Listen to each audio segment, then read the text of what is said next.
Shalom Alaikum, welcome to Assyrian Dishes Gardening.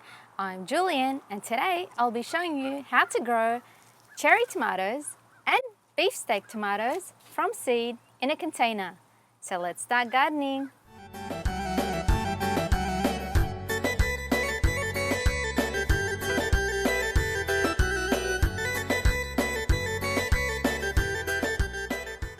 These are the equipment that you will need to sterilize and sanitize your growing equipment before you start planting. You will need a 1 litre spray bottle with water, 100% cold pressed neem oil, some dishwashing liquid, seed starting containers, trays, boiling water, some gardening shovels, plastic containers, seed starting mix, and some earthworm castings. To make the neem oil sanitizer, add 2 capfuls of the neem oil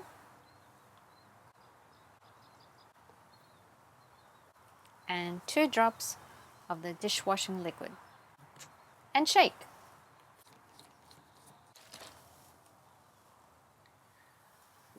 You will need to spray in each of the containers, inside and under, and your trays to prevent fungus gnats.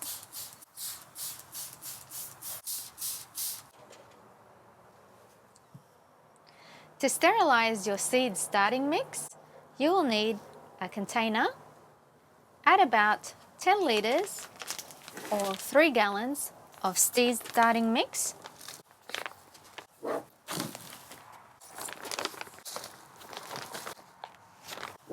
It's in the big container, mix it around a bit, break it up. Because your soil is dry, you will need to moisten it, and to sterilize it, you need to add boiling water. Do not use garden soil from outside because it contains bacteria. Always use seed starting mix.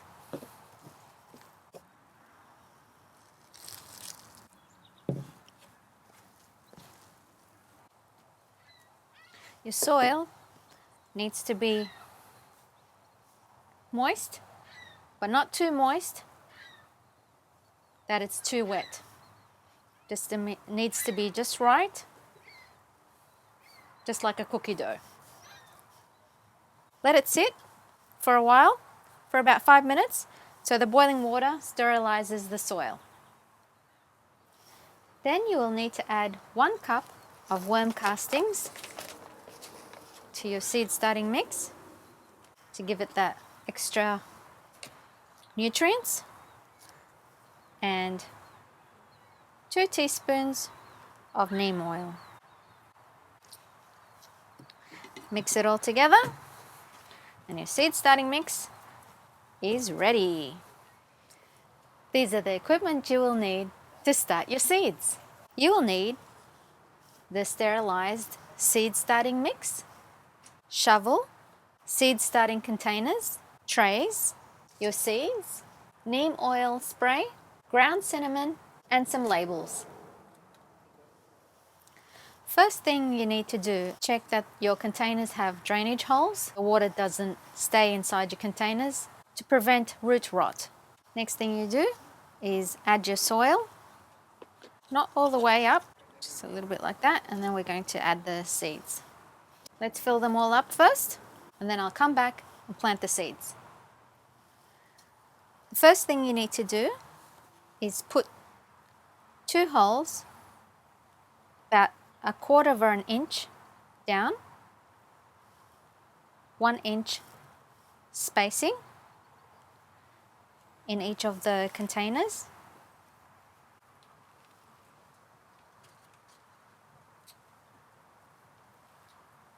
I'm going to plant 2 seeds of each vegetable and in each hole, and just lightly cover them. You will need to add labels of the vegetable that you're growing so you don't forget what you've planted. You will also need to check with your last frost date on how many weeks you need to start planting before your last frost date. So with tomatoes, eggplants and peppers, you need to start at least 6 to 8 weeks before your last frost date. Then all you need to do is spray with your neem oil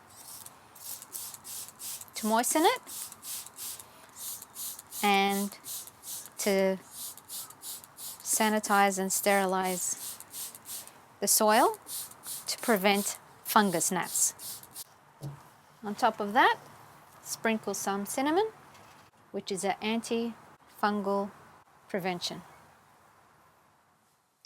These are the equipment you will need to make a grow light box and how to use a heat mat. You will need a clamp light, a light bulb which has 1600 to 3000 lumens and 4500 to 6500 Kelvin.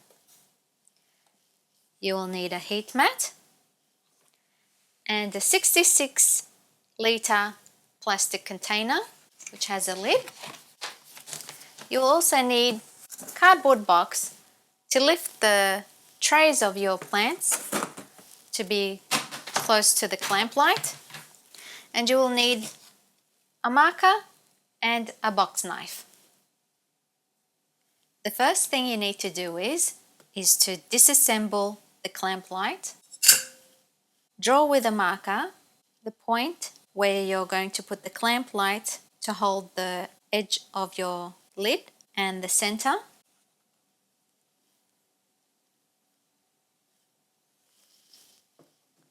From the center all the way to the lid, mark a line using the light. In the center, you're going to draw a circle or a square outline where you're going to cut the lid. Using a box knife, cut. So I've made a square cut in the middle to place the light globe. I've made another small cut in the middle for the spring, for the opening of the spring. Going down the slit, I've made another slit on the edge of the lid for the clamp light to hold on. I've put the light shade back on, screwed it in. Now we're going to screw in the light globe. I've plugged the power point. This is how it should look like. I'm going to place the heat mat at the bottom of this container. Originally I was going to put a box underneath, but I don't need to because the container of the seeds are high enough for the grow light to reach. So I'll just demonstrate. And I put my seedlings inside on top of the heat mat. Put the lid on top. The light reaches the seedlings. If it was too low, I would put a box underneath to reach the light.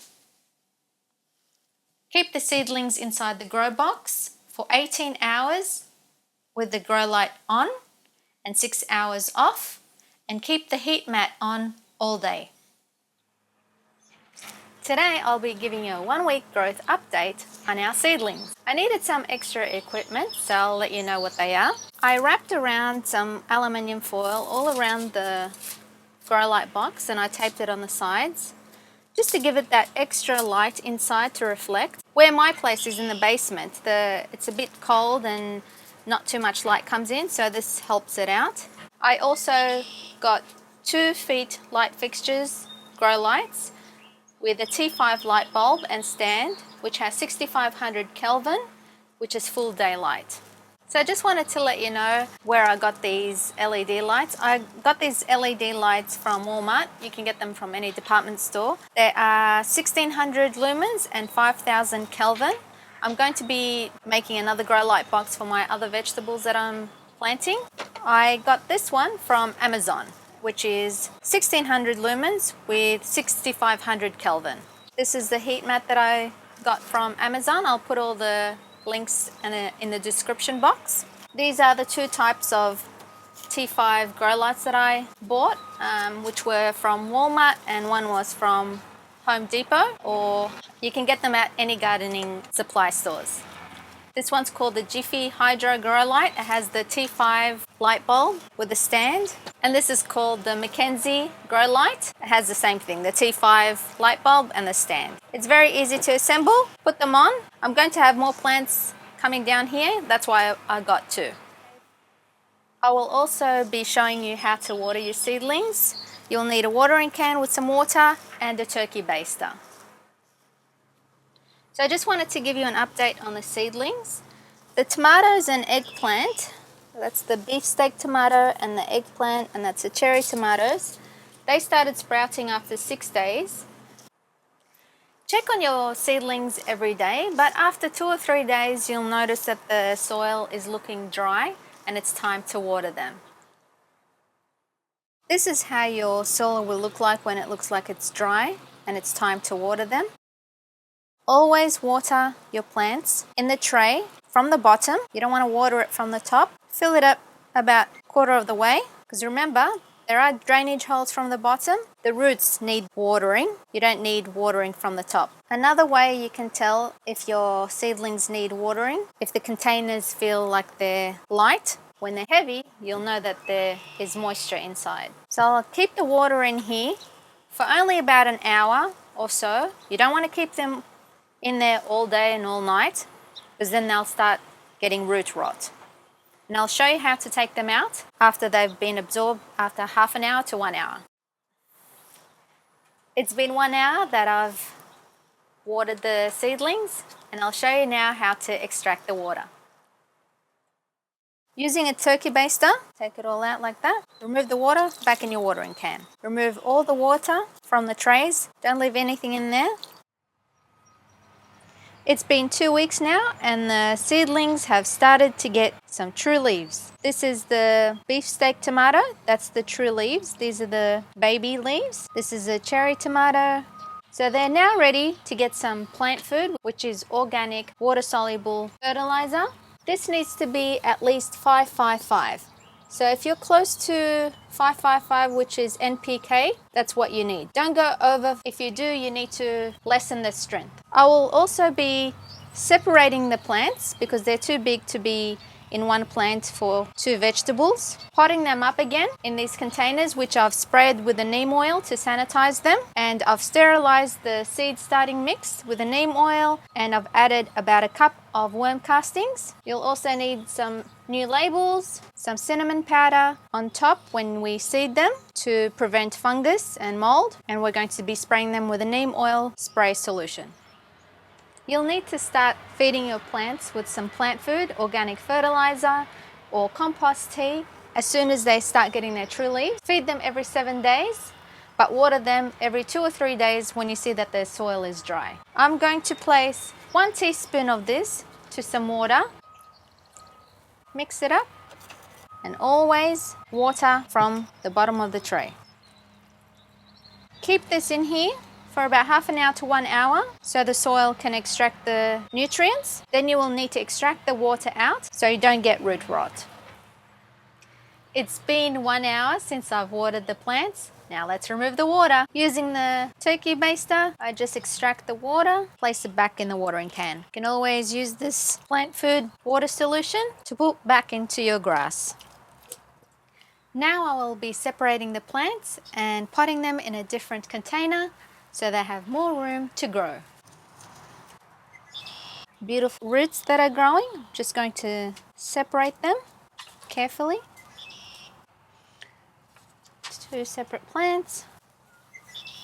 Fill it up with the seeding mix again. Put an indent, the plant inside. Try to plant it as deep as possible so then the stem is up to the container lid, and I'll then put some extra soil on top. This will make the plant and stem much stronger. It'll grow healthy. I'll spray it with some neem oil for some moisture, cinnamon powder around the plant. That will prevent it from fungus gnats and mold. These are my beefsteak tomatoes separated in 2 different pots. I'll be taking the vegetables out every day for half an hour under shade to harden off, which is to accumulate to the weather, to the sun. You need to do this every day and then increase it by an hour and then 2 hours and then maybe a full day, but always bring them inside during the night.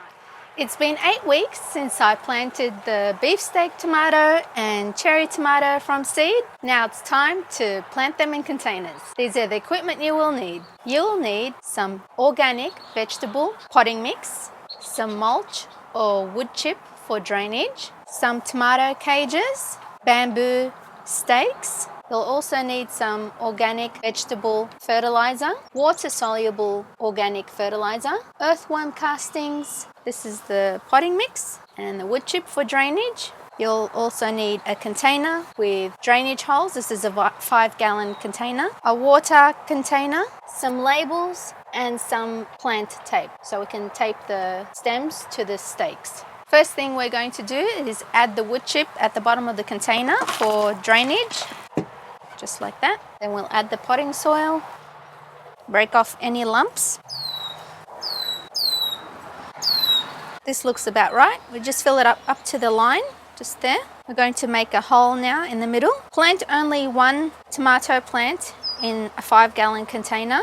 We're going to dig a deep hole because with the tomato plant, you can cut off a couple of branches from the bottom because the stem itself grows roots from the inside. Dig a deep hole like that. We're going to add 1 cup of earthworm castings, just like that, right in the center. Mix it up. I'm going to add a 1/4 cup of the organic fertilizer. For tomato plants, you need a 1/4 cup for the first time of transplanting and then a second time during the season.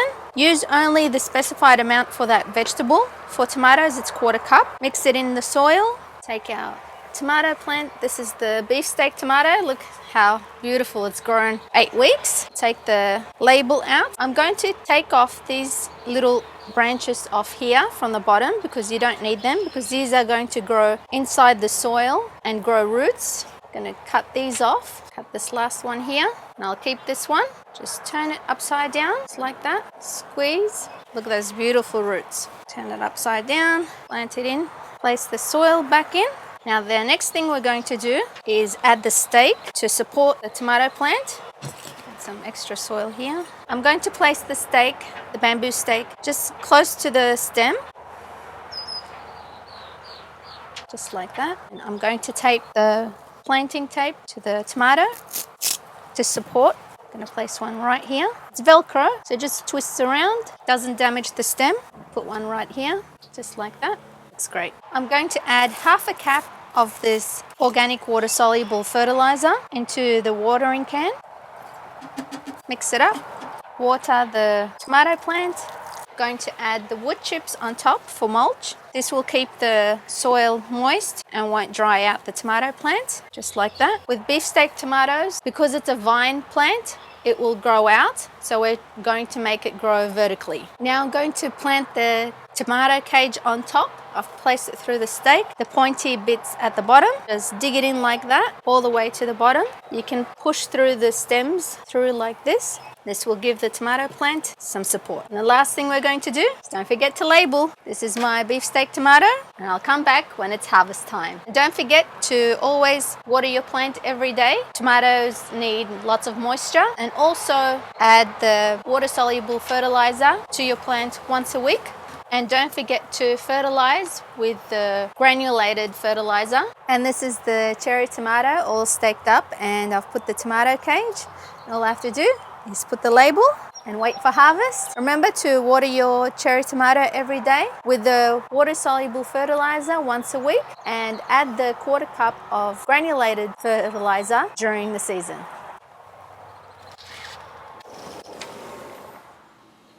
It's been 4 weeks since I planted the tomato plants into containers. It's time to fertilize with organic vegetable fertilizer. It's also time to do some pruning. We'll cut some suckers to allow airflow and trim some leaves from the bottom to prevent diseases.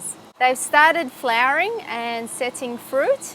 As you can see, there's the flowers there and there's a little tomato here. These are the beefsteak tomatoes. Flowers here, that's where the fruit will start setting from. Here too, these are the beefsteak tomatoes and cherry tomatoes. And that's how they start. They start flowering and then they start setting fruit. It's also time to do some pruning. We'll cut some suckers to allow airflow and trim some leaves from the bottom to prevent diseases. The first thing you'll need to do is cut the leaves that are very low to the ground to prevent diseases. So I'm just going to cut this. They don't have any flowers already set, so I'm just going to trim this off. They're too close to the ground just to prevent diseases. This one too, just trim it off like this. Another place you'll need to start cutting off or pruning is the suckers. This is an example of a sucker which is between the stem and another branch. So you don't need this. I'm going to cut this off. And this is how it should look like after you've trimmed and pruned from the bottom. So the energy goes into the stem to produce the fruit and the flowering. After you've pruned and trimmed the suckers and the leaves off the bottom, it's time to add the 1/4 cup of fertilizer at the bottom of the plant. This is the second time after transplanting the tomato plant. You need to do this twice with the tomato plants. You can use any organic vegetable fertilizer. Then all you have to do is just water in. It's also helpful to add some flowers around the tomato plants, just so the bees can come around and flower the tomato plants. And then the next time I'll see you is when we harvest the tomatoes. It's been 9 weeks since I transplanted the tomatoes in a container. Now it's time to harvest them. Tomatoes in Assyrian are called tamate. I love using tomatoes in salads, stews, dolma and maqlubi. I'll provide the links to the recipes in the description box. These cherry tomatoes are ready to harvest. Look at them, so beautiful. Even if they're a little bit green, the last two, I'm going to keep them in the house and they'll ripen up. All you have to do is just cut them from the stem. You don't have to pick at them and they'll be fresh when you leave them on the vine. Look at that, beautiful little cherry tomatoes. I have this other vine here that's ready to be cut down too, so I'll just cut it off. Look at that beautiful vine of cherry tomatoes. My beefsteak tomatoes are also ready to be harvested, and this is how they look like. I've got 3 ripe ones already and 3 other ones. They're still going to ripen as soon as I put them inside the house. Just going to cut them from the stem here, just like that. Look at these beauties, beautiful, red. Remember to subscribe to my channel, like, comment and share this video with your friends. Happy gardening everyone!